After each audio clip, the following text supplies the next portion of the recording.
intro, kalkalan na to. Magandang gabi sa inyo lahat. Hello vlog, welcome to our guys. Kasi may karito na dumating din si Boss Carlos, sandali lang po.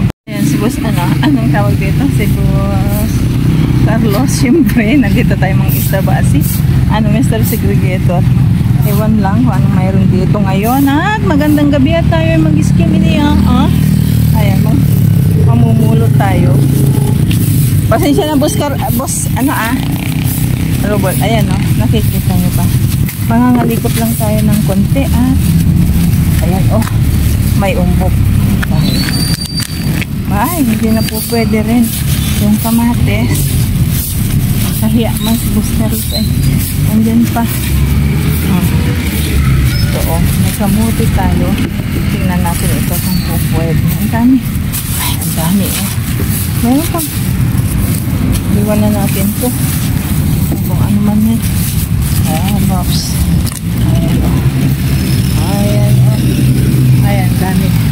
Ayan si Mr. Segregator. Malit na naman ang ating boses. Pasensya na kayo. Ayan po. Diba? Nakikita nyo ba? Basta kararating lang ng isa kong apo. Pinakuha ko na dyan sa balai. Basta antayo la. Lukasan ko lang boss kalkal na nyo lang iban pa. Ano to? Sito.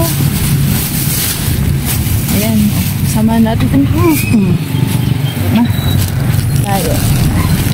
Ayan. Pinya. Akala ko may bukas pang prutasan. Ay sabi ko nagmamadali kami. Ayan ang nakuha. Bili kami sana. Oo. Ayan. Tapon ata. Tara. Matis naman to. Ito na. Ayan lamin nyo. May mga laman-laman. Sige na. Ay katapunan. Saan natin ilalagay ito. Samahan natin ako na lang at ako ayan may carrots tayo. Ayan. Lagay natin dito. Ayan ito ang palaya pahinga ito boss. Pampurga ng apo ko. Ito dahon ng ampalaya kunin natin para dahil inuubo sila wala naman kami matanim na ampalaya kundi buto yung mga kinukuha namin dito. Ito na, tapon nyo na boss. Sama natin puro balat na ng pinya oso ang pinya pero wala na adesin mo sa pangat boss alan tanto ito hindi po na tayo magtatanim yung kangkong hindi na boss. Ayan ito nakikita nyo ba to kunin natin diba ganito na lang simple para makalkal ni boss makalkal ko ito, habang tinatapon niya Ayan. Wala na siguro. Last na ba to? Ito. Pero pa yan. Ayan. Hindi pa. Pangalawa lang. Pero uwi na rin sa ayan meron dito mga talong-talong. Ayan. Diba? Ayan. Dami talong. Uy. Di ka nga. Maupo na tayo dito. Ayan. Diba? Di may abot tayo sa mga nangangailangan doon. May mga kamuti pa. Diba? Ayan talong. Ito na. Ano to? Malalaking talong pa. May edad na. Kasing edad ko na yung talong hindi naman natin ito pwedeng pamigay na ganitong matanda kung hindi natin iluto. Ano yun boss? Natapon? May mga sili-sili pa nakikita nyo ba? Wala na. Kukuha ba ako ng sili? Ayan. Para may makita din kayong sili. Ayan ito actually meron pa ito ayan. Pero kasing edad ko na yung talong. Ayan. Ay wala akong bahaya. Lagay muna natin dito sa maliwanag kung ano yung mga nakuha natin. Ay, oh, ito, pinagka-interesan ko tong ampalaya, pangpurga ba ng bata. Pero ganito karami yung nakuha natin, no. Sa bahay na natin to titikman. Ay, hiningal din ako. So, alam niyo, may nakita akong kalderong malaki rito. Nakikita nyo ba? Ay, hindi kaldero. May kadiliman. Ayan. Sandali lang. At ilalagay natin ito sa ano, kay balbon. So, habang nga tayo nandito pa, kung saan tayo nag-iiskiminian doon ng malaking andyan, sinestal segregator. Kinuha na ni Boss Carlos yung ano, yung kariton. Hinabanti na doon. Hindi ko na makita eh. Kasi may mga ano pa daw sila pagkukunan at pinaantay. Kaso nga lang, wala na naman ang ating basket. Actually, wala akong basket kasi yung isa nating basket pinamigay natin sa nangangailangan. Ang natira sa akin, pag napansin ninyo, tinalian na ni Mayang basurira para maremedyohan lang kung saan natin ilalagay. Punong-puno. Huwag kayong mag-alala kasi pipilian ko lang ng kalbos yung ampalaya para sa ating apo. So, eto na at mabilis ang pulot. Intayin natin mamaya kung ano yung laman na nakuha natin. Abanti na tayo, uy. Kasi si anong tawag dito, si balbon andoon. Kasi sabi ko, ibili ko na naman ng prutas. Alam na naman nyo, pag mahinang tuhod ni balbon, palakasin natin at tayo rin ang mamimilpisyo. At tayo dyan ay kakantahan ko kayo ng skimini. Skimini, I love you. Sandali. Sandali lang. Ayan. Ayan, namahalaman na tayo kay Mr. Segregator. At syempre, nandito ang aming bayan. Sandali.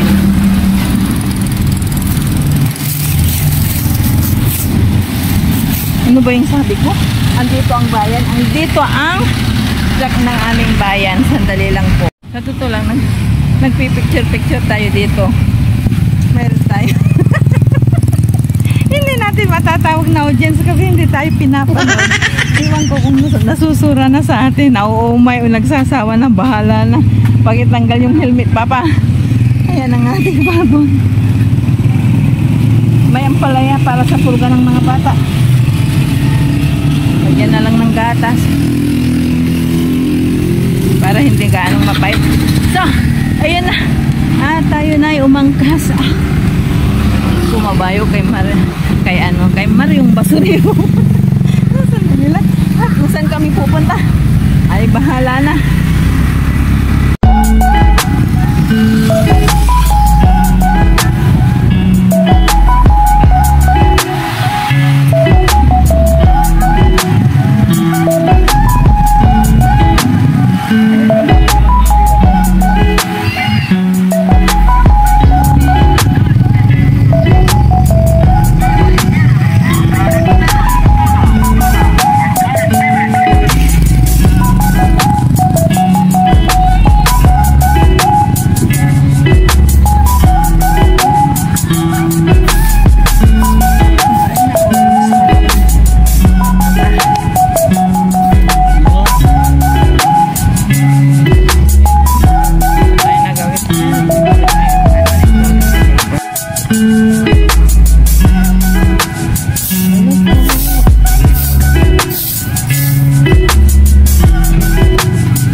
Chat mo daw.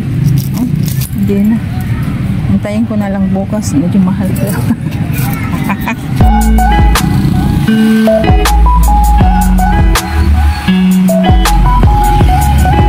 Malugaw ka? Sinapay na? Libertad. Libertad mo na.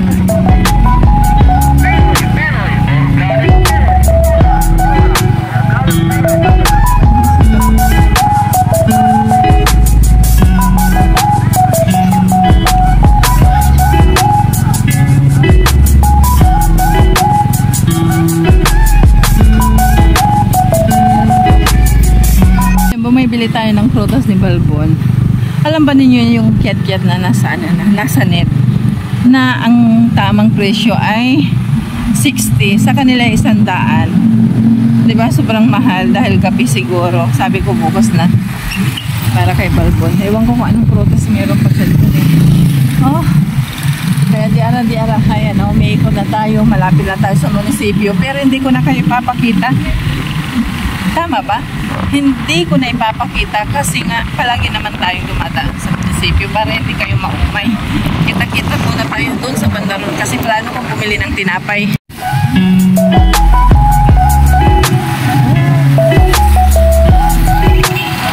Ayan, dito tayo ngayon kung saan bumibili si Balbon ng kanyang news. Pagkatapos nating mag-scamming niya, yan. Plano kong ibili ng prutas si Balbon kaso nga lang sobrang abuso yung matanda. Uy, magdadaldal pa. Pero hinayaan na namin magdaldal kasi hindi na namin pinaparinggan. Umalis na kami, sobrang presyo naman niya. Uy, kasi si Balbon kailangan niya ng prutas. Bago. Ito, nandito tayo ngayon sa mga parmasya.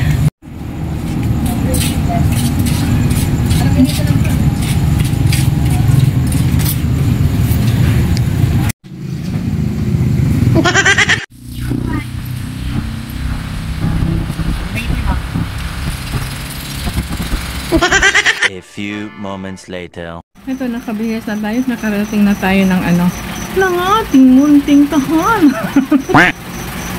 Pero kung saan pa tayo nagawi, nagpunta tayo para bumili ng prutas. Fair naman dahil masyadong mahal. Ayan, natuloy kami bumili ng nips ni Balbon. Minto si yung nips ay maintenance niya. And then after nadaan tayo sa sa bakery para bumili ng tinapay para sa almusal bukas.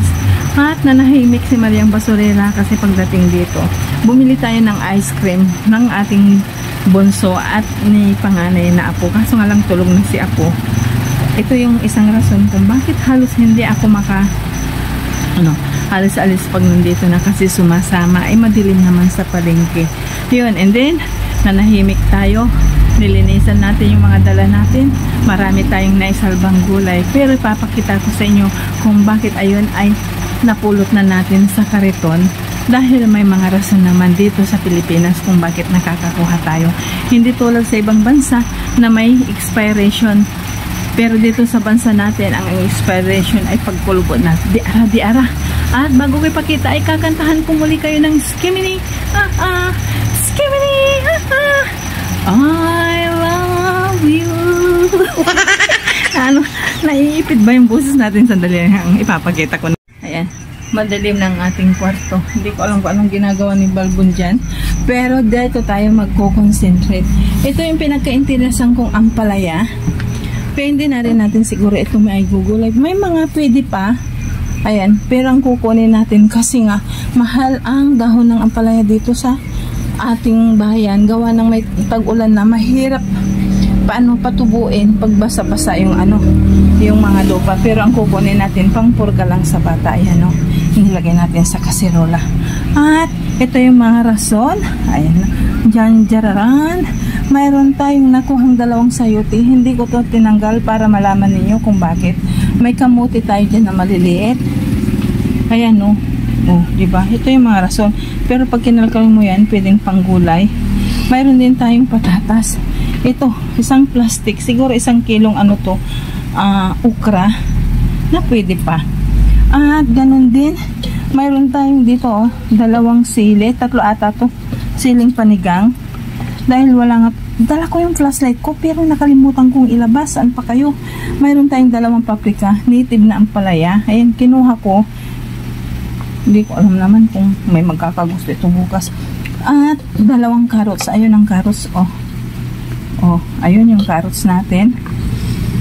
Ganon din, mayroon tayong patulang kulubot na kung bakit ito napon. At saka ito. Ito yung sabi ko sa inyo. Ang gulay dito sa Pilipinas, makakapulot tayo kulubot. Dahil yun ang expiration ng Pilipino. Pag ang gulay ay kulubot, ayun, pwede nang itapon. Hindi tulad sa ibang bansa na may expiration date talaga bago nila itapon.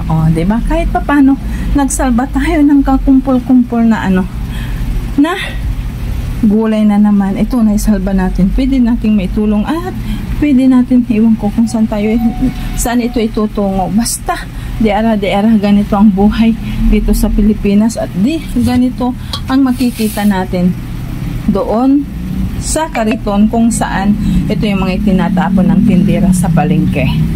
Diba? At ngayon itatawagan natin ang ating photographer para sa mabigatang thumbnail. Sandali lang po. Ayan, pahatching-hatching si Mariang Basurera. Pero good timing tayo kasi pagdating natin sa bahay, ayan, doon nakakaroon ng konting ambon. Hindi tulad nung nakaraan na naabutan tayo ng ulan. Nandito pa ito. Hindi ko alam. Ito siguro dito na lang to sa labas. Pero yung gulay, balutan ulit natin. Balutan natin ulit. Kasi ayun na nga. Kasi hindi ko pa alam kung ano. Ayan o. Babalutan natin na naman. Sandali. Papakita ko sa inyo. Ayan. May nakalaan talagang tolya para dito. Tapos, kung may, anong tawag dito? Kung may mahingi bukas, o di, bubuksan lang yung sapin. Diba? Ayan, okay na yan. Tapos, patong natin dito. Ito. Yan na yan kasi hindi naman, sandal. Hindi ko alam kung ano itatakip ko dito eh. Pwede bang takpan iyan? Hindi kaya Sandali lang. Okay na sa alright. Bukas na yan ilagay natin kung saan dapat ilagay. So ito, ano pang dapat natin gawin? Padilim ng padilim. Tapos na ang ating obligasyon. Tapos na ang obligasyon ko bilang Mariang Basurera sa inyo ngayong gabi sa ating another vlog, another video, another dose. Diba? Ayun, ginagampanan ni Mariang Basurera ang dapat gampanan. Kasi ngayon, actually, mula nung nakapiyaitan ng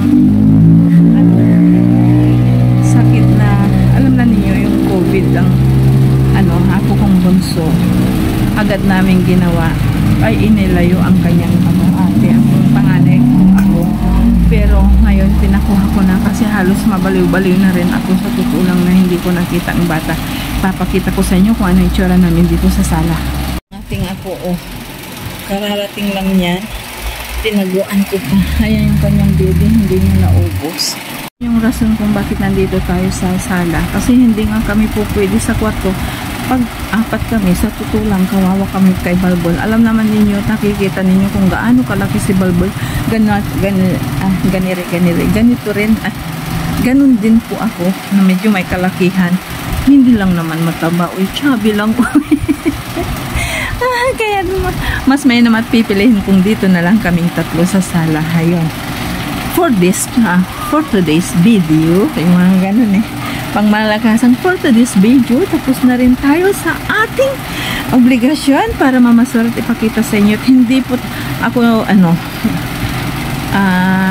hindi po tayo umuuwing luhaan. Meron at meron. Kaso nga lang tulad ng sabi ko sa inyo, dito sa Pinas, walang expiration ng gulay hanggat po pwede. Pero pag kulubot na, asahan ninyo nasa basurahan na o mayroong kunding mamasa-masa. Yun yung napupulot natin at nililinisan natin. So, paano yan? Mamamaalam lang po ako para sa ganun ma-edit ko at promises i-upload natin ito muli bukas para mapanood ninyo. Thank you very much po at umaangat ang ating panonood. Ang mga ang views natin at utang na loob po ni Mariang Basurera iyon sa inyong lahat. Aminin ko, kailangan ko po kayo panood po kayo yung mga hindi po nakakapag-subscribe tulad ng sinabi ko, lahat ng politiko di ara pindutin na para makita ninyo kung paano mamasura ang isang Pilipinas. Mali. Ang isang Pilipina dito sa Pilipinas. Ito yung kasabihan ang pagblablag ay walang script. Kung nakapindot na ang lente ng camera, tuloy-tuloy na, magkamali man, tama man na ang sinasabi, dadaanin na lang natin sa edit. Kaya, God bless sa ating lahat. Kita-kita tayo on my another vlog, another video, another dumpster Pero ngayon ay dapat manood pa kayo nito upang sa ganun everybody happy. Kaya bye-bye for now. See you on our kok daw yung Vlog, bye-bye. o diba kahit pa paano may ambag si Bunso. Eh, bye-bye po ulit. God bless sa ating lahat.